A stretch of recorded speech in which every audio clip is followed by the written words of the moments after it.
So Restoration House was really birthed in Pastor Michael's heart. He was looking at this property from the church windows, and he was spending some time with some people and really prophetically just said, what if in those houses we have a restoration house? And that led to a couple of years later an unexpected letter that came that was a first right of refusal. Basically, that meant that the church had the first opportunity to purchase the property that Pastor Michael had spoken over. And so it was pretty clear from that letter and from the moment that it was birthed in his heart that this was an opportunity. And so we took that opportunity and said yes, and we signed on to Restoration House and began a ministry to women with broken stories who needed a place of refuge for a life restoration.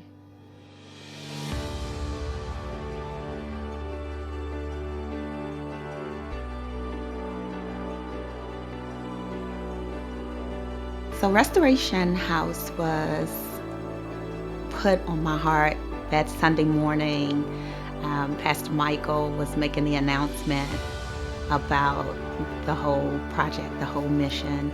And I was fairly new to the church, and I was in a place of trying to figure out what my next step, what it was that God would have me to do next.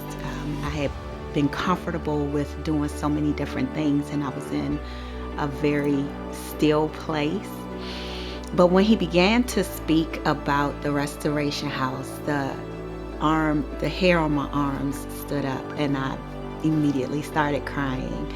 I connected so much with it because I was a woman who was broken. I was a woman who needed a hero maker to help me get through some of the toughest challenges in my life, through some of the darkest days in my life. And it's been so much a part of me and who I am, even in my everyday life. I'm very passionate about partnering with women to help them discover the identity that God put them in them before they were even born.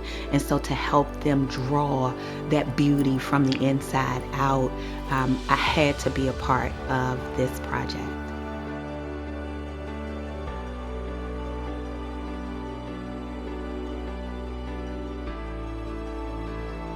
We really set our sights on not just bringing restoration to the women that enter the home of Restoration House, but we really want to let this ministry be full in that when you join us and become part of our hero making team, we pour into you as well and help you become who God has designed you to be. So what is it that you've been called to? Are you called to be a part of the ministry and become a hero maker? Build a relationship with a woman and support the team in a volunteer position?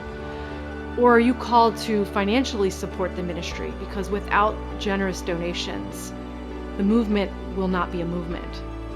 Or are you called to pray? Because every hero needs a hero maker. What is it that you've been called to?